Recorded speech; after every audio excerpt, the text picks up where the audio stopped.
Hello, and welcome to another episode of Nuclear Energy in Korea. I'm your host, Mark Wilson, and I'm honored to introduce Dr. YoonIl Chang. Dr. Chang is Senior Technical Advisor and Argonne Distinguished Fellow at Argonne National Laboratory.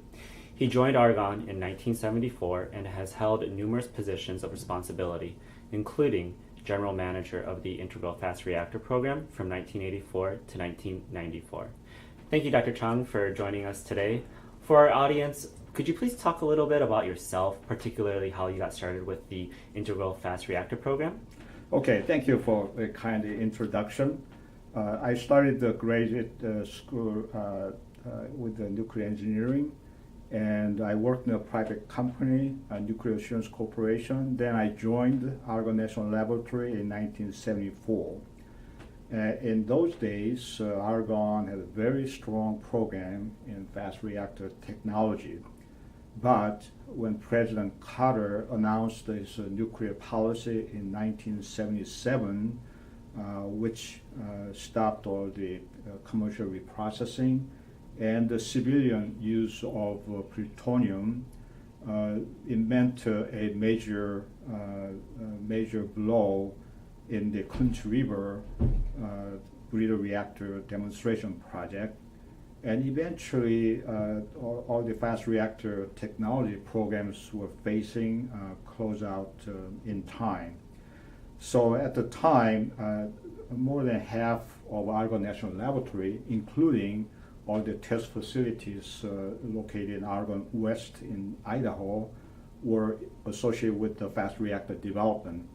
And that technology base was going to go down the drain. So unless we come out with a new direction, which resolved major concerns at the time, because of 3 Mile Island accident in 1979, safety was a major concern, and also the new fuel cycle technology because of concern for proliferation and the economics as well. So the Integral Fast Reactor Program was initiated as a new direction based on 2 new technology innovations. One is the metal fuel-based fuel system, and the other one is a pyroprocessing, which is made possible because of metal fuel. And with these innovations, the IFR can have inexhaustible energy supply because we can use essentially all of the uranium resources, whereas the current commercial reactors utilizes less than 1% of uranium resources. Secondly, metal fuel allows the fast reactor system to be designed with the passive inherent safety, which is a major concern, especially after Fukushima accident. And thirdly, metal fuel allows pyroprocessing, which is a new technology for reprocessing. This is quite different from aqueous reprocessing technologies that are used around the world. And this is a very complex system. It does not involve separation of pure plutonium. All the actinides are separated together, which means from the waste management point of view, the radiological toxicity level in the long term is reduced drastically, so that the effective lifetime of waste is reduced from roughly 300,000 years to mere 300 years. Right. So these are major advantages of IFR program. And I'm wondering, given that the accident in Fukushima, it really revealed some of the limitations of current light water reactor technology. And while the events at Fukushima were certainly tragic, how can we view what happened as an opportunity to more clearly develop a long-term vision for nuclear power going forward? Yeah, that's a good question. But let's digress a little bit. Fukushima was a disaster. But if you really think about it, the tsunami that caused the Fukushima accident was the really disaster. I think about 20,000 people died from the tsunami, but not a single person died because of Fukushima accident. Obviously, there was a contamination by radioactivity because of Fukushima accident. However, that contamination is far less than what happened at Chernobyl reactor. Mm-hmm. So although there's a latent cancer risk, but the actual exposure to population, because they all have evacuated, and actually they were very conservative, they evacuated a far greater area than necessary. So now after reevaluation, they are allowing people to come back, except for a small exclusion area. So I don't think there will be any Fukushima-related the health effects Mm-hmm. to the population. Mm-hmm. So it was a disaster. It was a disaster in terms of loss of investment Mm-hmm. and assets, but that loss is a far lesser extent than what was the damage caused by the tsunami itself, Right. which caused the damage of hundreds of thousands of population around the area. Mm-hmm. So, having said that, what that says is that should not be a deterrent to proceeding with the nuclear energy. Mm. After 3 Mile Island, we expected some setbacks. Yes, the new constructions in the United States have declined substantially, but that's more due to the conservation and reduced demand for electricity growth. After Chernobyl accident, there has been major setbacks in some European nations, but not across the board. So my belief is that Fukushima events will be forgotten in time, Mm-hmm. and the mankind needs energy, and nuclear is a key part of energy mix.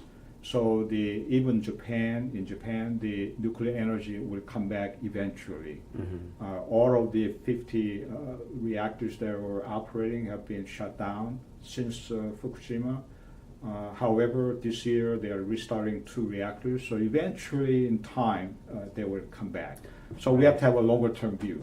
Right. Yeah. Slightly more hope Yeah. for the future. Yes. When you talk about the fast reactors and the intrinsic value they have over light water reactors continue to be predominant technology in today's commercial fleets. What do you view as the reasons behind this current state of affairs, and what do you view as the key factors preventing more widespread development of fast reactors? As a matter of fact, we could have a commercial fleet based on fast reactors if we took on that path in the early on, going back to 60s. But having gone with the light water reactors, we have more than 100 reactors built in the United States and more than 450 reactors around the world. It is very difficult for a new product to come into marketplace. If you look at, for example, automobile, I remember in the United States, General Motors and Ford, Chrysler and so on, they dominated the auto market, and for the foreign imported cars were very rare to see when I was growing up. But now there's some more. But automobiles, they come out with the new models every year, so the turnaround is quick, so the market penetration is not that difficult. However, when you talk about the nuclear reactors, their lifetime is 60 years, and it's not going to turn over quickly. So any new reactor concepts to be introduced into existing light water reactor market is very difficult. It's not because of inferiority of technology. It's not that issue. It's just the threshold to enter the market is very high. In addition, you have a licensing issue. To have a licensing of a new reactor concept, it takes more time. So there's a break-in cost for the first kind of engineering, first kind of licensing, first kind of manufacturing infrastructure.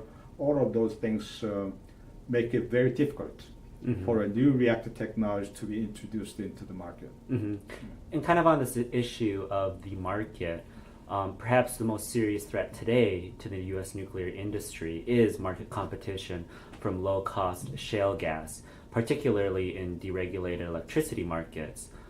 You mentioned the passive safety and waste management benefits of the IFR have been well advertised and well documented. How might the IFR also be able to address issues of the economics of nuclear power? I think in the long term, the IFR economics would be comparable to a current fleet of live reactors.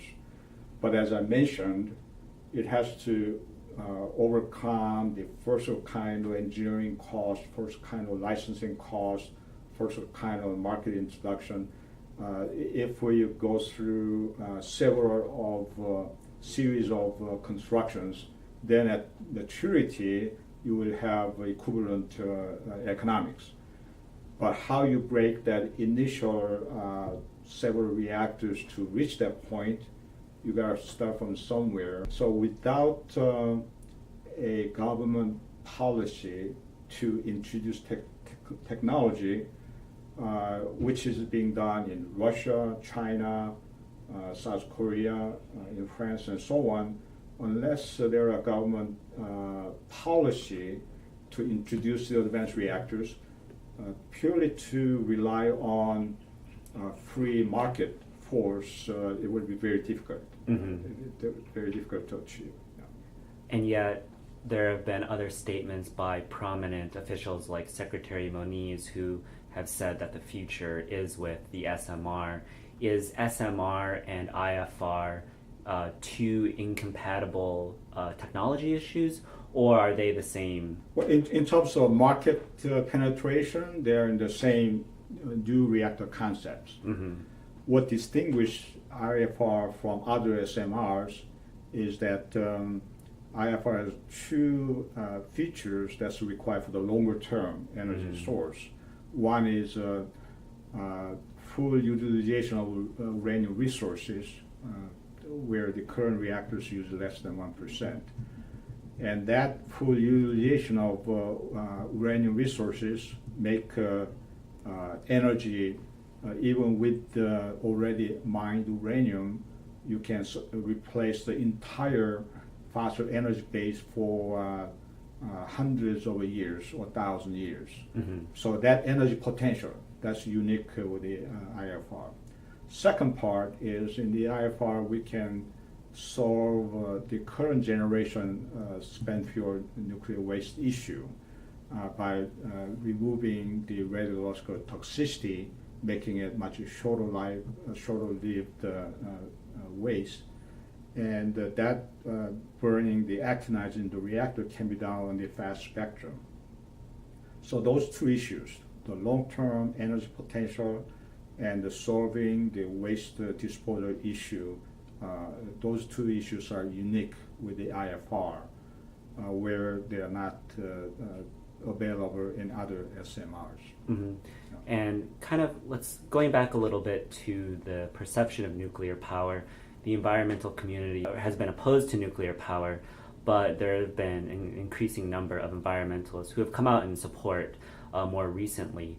Some prominent environmentalists have even championed the IFR in particular, perhaps most famously in the movie Pandora's Promise. How important is this to change perceptions and attitudes about nuclear power more broadly, and the IFR specifically? Yes, I saw Pandora's Promise. I liked that movie, and I liked everyone featured in the movie. I encourage everyone to look at the Pandora's Promise. And what it says is that what the nuclear energy is in the first place. It is safe and reliable, no greenhouse gases, clean energy source for the longer term. So this grassroots support indicates that people will finally come to appreciate the value of this clean energy source for the longer term future. So I'm optimistic that if it's not this year, next decade, sooner or later, the nuclear energy will supply the clean energy for our future generations. And Dr. Chang, you currently lead collaborative work between Argonne and Kerry on the development of the prototype Generation 4 sodium-cooled fast reactor, or PGSFR. What is the approximate timeline for this project, and what do you see as the key milestones for PGSFR development? We at Argonne are collaborating on this PGSFR development, and we are very excited about the prospects. Their key milestone is they like to have a design approval, which is equivalent to construction permit by year 2020, and then construction completed by 2028. That's where the operations will start. Those are two key milestones. Mm-hmm. And Korea has kind of emerged as perhaps the world's foremost champion of IFR technology. What are the rationales for Korean development of this technology, and why is U.S.-Korea cooperation in this area so important? In Korea, they have, I lost the exact count, I think 24 operating reactors or 28, somewhere in that range. So they have a large number of current generation nuclear reactors in operation. They are facing with the same spent fuel storage issue. They're going to run out of storage space, and they have to worry about what to do in the long-term waste disposal. And they look at pilot processing as the most promising technology to reduce the long-term toxicity, which will make it easier to find the repository to place them. Korean Peninsula is very small with a lot of mountainous areas, so it's very difficult to find a disposal site. So that's the primary concern, trying to make the disposal easier and transmute actinides in the fast reactor. Mm-hmm. So that's their reason for pushing the PGSFR. Mm-hmm. And before the pilot processing, they like to have a reactor that can use the products of the pilot processing. And the U.S.-Korea cooperation is important in that this IFR technology is developed at Argonne in the United States, and cooperation. This is a cooperation for future generations. This is whether it's in the United States or in Korea. I think it's very important to have the mankind receive the benefits regardless of whether it's in the United States or in Korea. Recently, or over the last year, I would say, former IEA director Nobuo Tanaka has really championed the IFR as well, and he's come out in public on multiple occasions arguing perhaps the best way to prove the IFR is at Fukushima. I was wondering, in your opinion, what would be some of the challenges to achieving trilateral cooperation between Korea, Japan, and the United States with setting up a test facility in Fukushima? I think it's an excellent idea in that even Japan, because of Fukushima, trying to resolve the what's left of a Fukushima accident. If you focus on that, it's a really major challenge.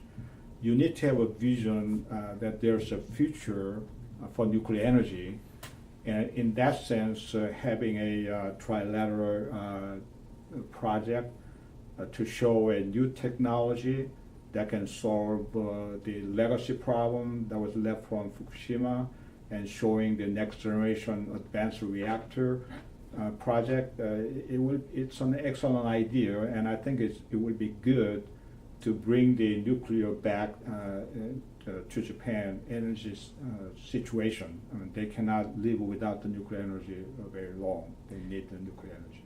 And do you think this would be possible through a government-led initiative, or would this have to be more of a private-public partnership so industry would also shoulder some of the burden?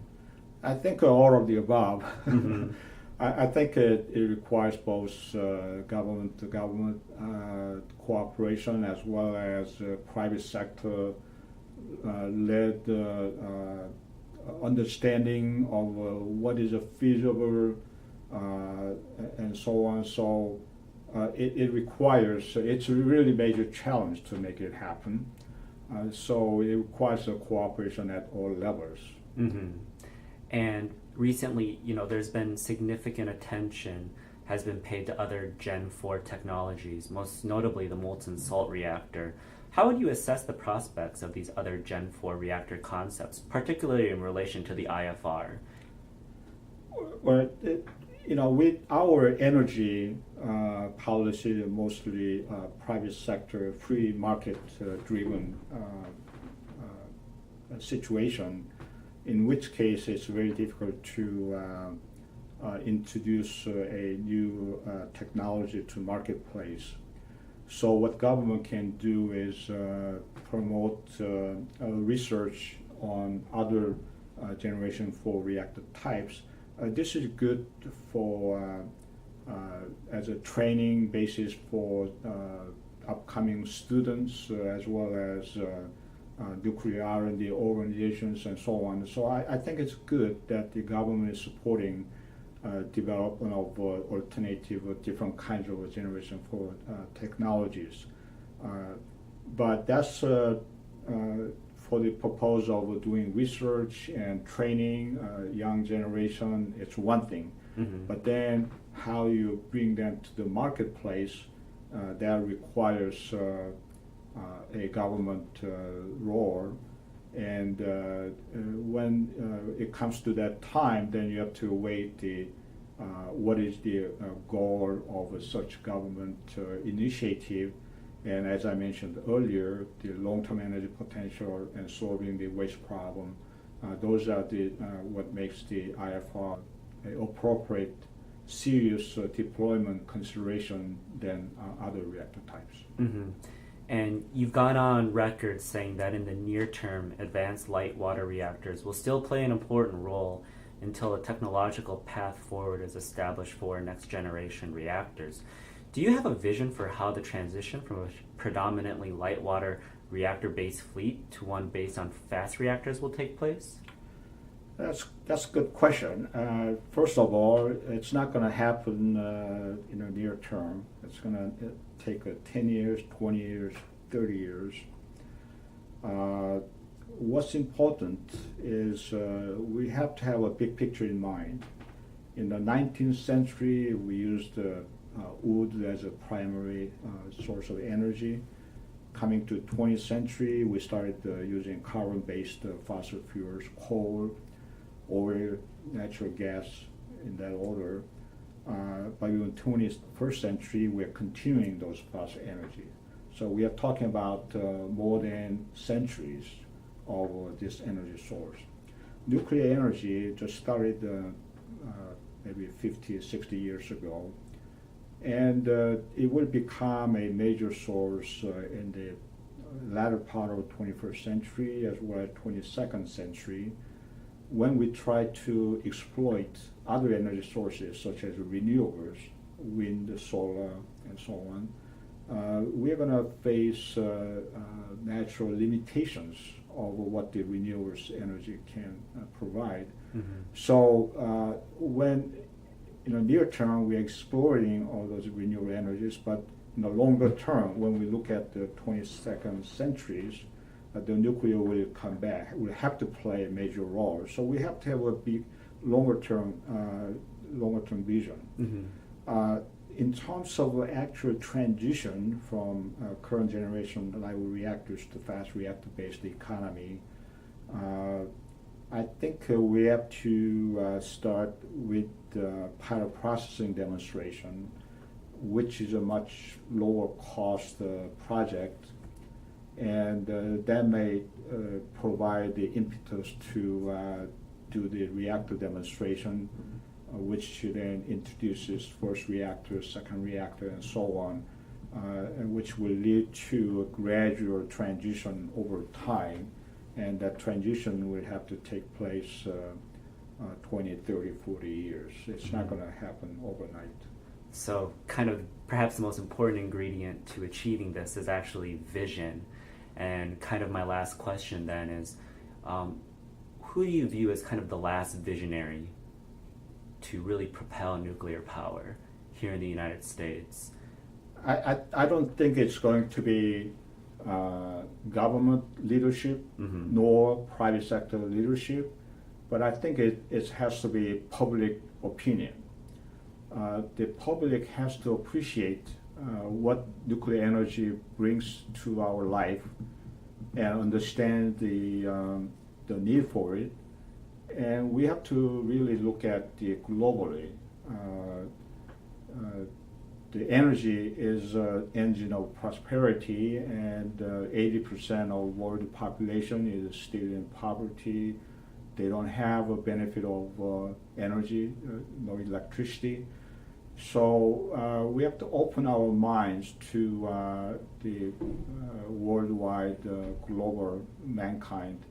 And I don't think this will happen by any single entity championing it, but it has to, the public has to understand the energy situation and the global situation and the grassroots effort to build the understanding and the direction that will be then reflected in the policy making and market decision making process.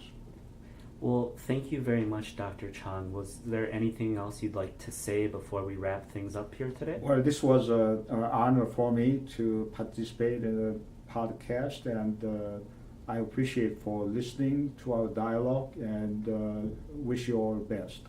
Thank you. And just on a closing note, Dr. Chang, along with Dr. Charles E. Till, wrote a book called Plentiful Energy, The Story of the Integral Fast Reactor. I know you can find this on Amazon, so if you have a free moment, please do check this out. It is a very good book that details the long history and why we need the fast reactor. Thank you very much. Thank you.